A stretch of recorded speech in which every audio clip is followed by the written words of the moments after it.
yang pertama. Siapa ketuhanan yang Maha Esa itu? Dalam pengertian kita, Esa artinya ahad. Qul huwallahu ahad.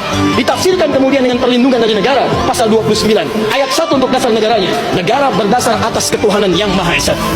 Karena itu kalau di bumi Indonesia ini ada orang-orang yang anti Tuhan, ada orang-orang yang menolak ketuhanan, sesungguhnya dia sedang melanggar undang-undang.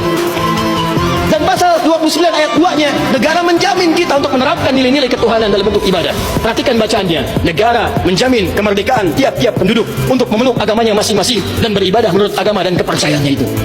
Bagi kita, pengajian adalah ibadah, sholat adalah ibadah, zakat adalah ibadah, taklim seperti ini adalah ibadah. Jadi taklim pun dilindungi oleh undang-undang, taklim pun didukung oleh negara, dan kalimat takbir pun itu adalah kalimat takbir yang tertulis dalam undang-undang dasar kita. Jadi kalau ada anak bangsa yang anti dengan kalimat takbir, itu artinya anak bangsa yang tidak mengenal perjuangan nenek moyang kita yang telah mewujudkan negara kesatuan Republik Indonesia. Takbir. Jadi jati diri bangsa Indonesia adalah Pancasila. Intisari Pancasila adalah ketuhanan yang Maha Esa. Sehingga jati diri asli bangsa Indonesia tidak lain dan tidak bukan adalah bangsa yang berketuhanan, bangsa yang menjunjung tinggi agama. Oleh karena itu, siapapun dari manapun yang tidak mengakui agama, yang menolak agama, seperti ajaran ateis atau komunis yang diusung oleh PKI sejak dulu sampai hari ini, tidak boleh diberikan tempat di negara kesatuan Republik Indonesia. Tidak ada tempat di Indonesia yang jati dirinya adalah ketuhanan yang Maha Esa bagi siapapun yang tidak mengakui agama dan menolak agama.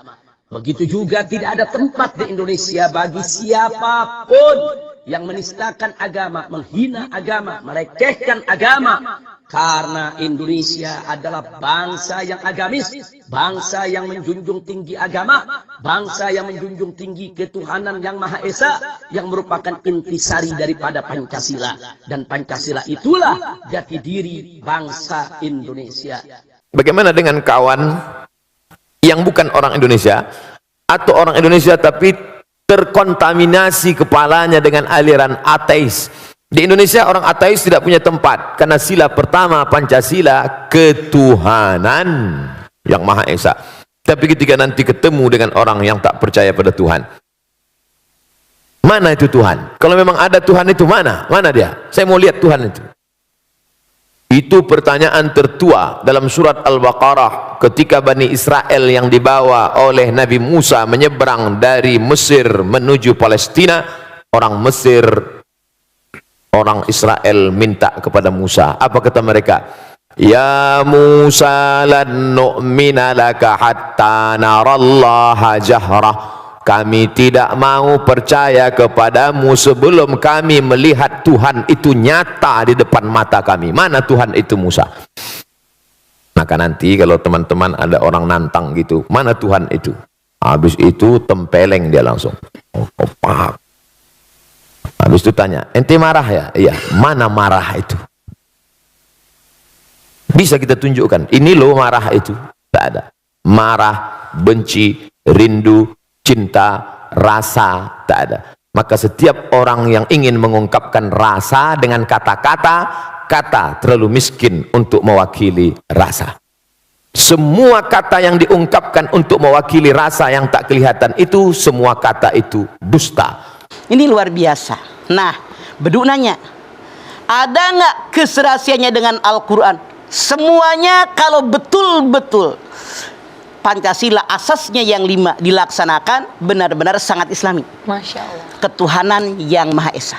La ilaha illallah. Artinya warga negara kita harus beragama dengan keyakinan penuh bahwa betul-betul mereka melaksanakan ajaran mereka masing-masing, dan semua ajaran agama itu menjadikan pemeluknya orang-orang yang baik.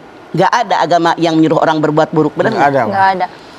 Kalau kita nih lagi bercerita umat Islam, jelas. Qul huwallahu ahad, Allahus somad, lam yalid walam yulad walam yakul lahu kufuwan ahad. Ini tentang ketuhanan yang Maha Esa.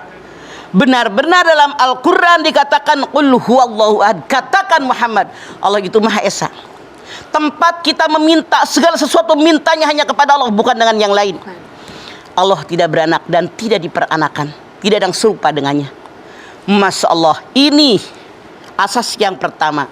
Benar-benar memang dalam agama Islam itulah yang ditekankan yang pertama, tentang ketauhidan.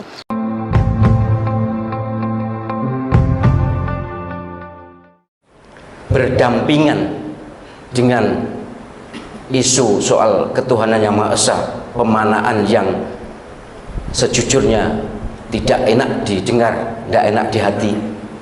Ada yang juga viral bahwa orang itu yang penting kelakuannya baik, akhlaknya baik, agama apapun akan diterima oleh Allah SWT. Ini lebih parah. Ini lebih parah. Karena jelas berlawanan dengan Al-Quran. Andai kata sadar dan sengaja bisa murtad. Banyak kok ayatnya, banyak. Bahwa yang diterima oleh Allah Subhanahu wa Ta'ala amalnya hanyalah yang bertauhid, yang tidak musyrik. Tauhid itu apa sih? Mengakui tidak ada Tuhan selain Allah Subhanahu wa Ta'ala. La ilaha illallah, itu tauhid. Selain itu bukan tauhid. Ada Tuhan Allah tapi ada cabangnya, oh tidak bisa, bukan tauhid. Sekali lagi, tetaplah kita menghargai agama yang berbeda dengan kita. Kita hargai, tidak usah kita nyek, tidak usah kita lokne, tidak.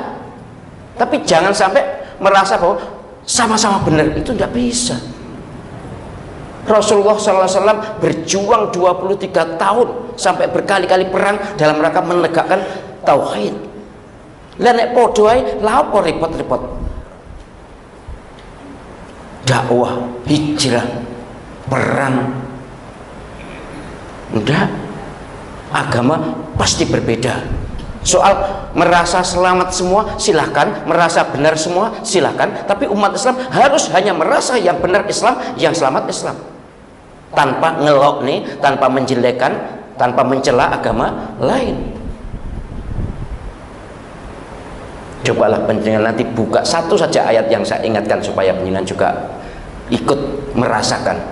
Surat At-Taubah ayat 17, A'udzubillahi minasyaitonir rajim. Ma kana lil musyrikina ay ya'muru masajidallahi syahidina ala anfusihim bil kufr. Ulaika habitat a'maluhum wa finnarihum khalidun. Orang musyrik itu tidak berhak menjadi takmir masjid. Zaman dulu kan di Masjidil Haram itu takmirnya orang-orang musyrik. Syahidina ala anfusihim bil kufr, sementara mereka menyaksikan, mengakui kekafiran dalam hati mereka, tidak mengakui keesaan Allah Subhanahu wa Ta'ala, tidak mengakui keesaan Tuhan. Sekali lagi, kalau esa Tuhan, maka kita konteksnya adalah hanyalah Allah Subhanahu wa Ta'ala. Jadi penjelasan nggak apa-apa, Tuhan yang Maha Esa itu nggak apa-apa, karena itu pasti Allah Subhanahu wa Ta'ala. Ini ayat berikutnya itu apa sambungannya? Ulaika habitat a'maluhum, mereka ini sia-sia amalnya. Wa finnarihum khalidun, di neraka mereka kekal. Na'udzubillah min dzalik. Ini ayat pasti sharih jelas bahwa amal sebanyak apapun, amal sebaik apapun, kalau imannya salah, kalau tidak bertauhid, sia-sia. Lah kok iki agama apapun diterima oleh Allah Subhanahu wa Ta'ala. Lah itu sing gak enak itu. Subhanahu wa Ta'ala itu. Kalau diterima oleh Tuhannya ya silakan. Tuhan mereka ya silakan. Karena memang masing-masing merasa diterima sih, enggak apa-apa. Tapi kalau yang diterima oleh Allah Subhanahu wa Ta'ala, namanya Allah Subhanahu wa Ta'ala itu hanya Tuhannya orang Islam, maka harus bertauhid murni, tidak syirik. Sementara keyakinan kita sesuai dengan teori dan doktrin ajaran Islam, selain Islam itu ada Tuhan-Tuhan tambahan. Terserahlah, sekali lagi kita tidak, ini adalah sifatnya internal, bahwa kita sebagai muslim merasa yang benar hanya Islam, yang selamat hanya Islam. Agama lain juga bisa merasa begitu, bahkan diceramahkan di depan saya juga ada apa-apa, bahwa oh agama yang benar agama saya, agama yang selamat agama saya. Yes, silakan. Tapi kami, kepercayaan kami demikian diajarkan oleh Nabi kami, bertebaran ayat Al-Quran. Kok lalu mengatakan wes pokoknya sing penting kelakuannya apik diterima oleh Allah SWT, iku golek ayat tok konti. Dari mana dapat dalilnya, dari mana? Sungguh sangat bertentangan, sangat diametral, konfrontatif dengan banyak sekali ayat. Harus disadari nanti kalau penjenengan mau mencatat nomor-nomor ayatnya, ada surah Al-Baqarah ayat 217, Ali Imran ayat 22, Al-Maidah ayat 53, bukan 51 ya. Al-Maidah 53, Al-A'raf 147, atau ayat 17 dan 69, dan masih banyak lagi. Bahkan tiap hari kan kita baca lakum dinukum waliyadin, dalam rangka memisahkan secara distintif pasti bahwa ya agamaku, agamamu, silakan akui bener, silakan akui selamat bener, apa silakan, tapi jangan mencampurkan kebenaran agama satu dengan yang lain. Andai kata iya, lah ya Rasulullah mau wes jak gantian nyembah gak apa-apa, enggak kan? Sampai diulang-ulang, sampai kita kadang-kadang tidak iso mandek. Qul ya ayyuhal kafirun la a'budu ma ta'budun wala antum a'buduna ma a'budu wala an a'budu ma ta'budun wala antum a'buduna ma a'budu. Intinya itu semua itu maknanya sama. Kami tidak nyembah Tuhanmu, kamu tidak usah nyembah Tuhanku. Agamaku. Kan gitu toh.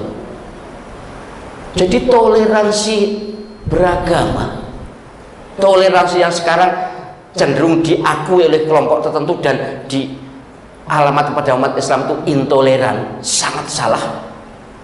Bahwa Islam sangat toleran, mengajarkan sangat toleran dan tidak perlu menyalahkan agama lain, tapi jangan mengakui kebenaran agama lain sama dengan kebenaran agama kita. Nabi Muhammad SAW pasti marah, wong beliau memperjuangkan tauhid sampai berdarah-darah bertahun-tahun. Lah kok dintai karo kiai zaman saiki jere apapun agamanya asal akhlaknya baik. Iya memang ada hadis innama bu'itsu li utammima makarimal akhlak, iya, tapi akhlak yang baik itu yang dibarengi dengan akidah yang benar. Akhlak yang baik harus dibarengi, diiringi dengan akidah yang benar. Oleh karena itu kaum muslimin rahimakumullah, tetap dengan menghargai pendapat yang berbeda, tetap dengan menghargai orang yang tidak sama dengan kita, tapi saya yakinkan kepada panjenengan bahwa ketuhanan yang Maha Esa adalah pernyataan keyakinan yang pas 100% dengan agama dan ajaran Islam. Kemudian dalam keyakinan agama kita, agama Islam adalah yang benar dan selamat di akhirat nanti adalah yang bertauhid, yang beragama Islam ini. Sedangkan yang lain bolehlah mengaku benar dan mengaku selamat, itu usaha mereka dan tidak perlu ada pencampuran antara agama kita dengan agama lain.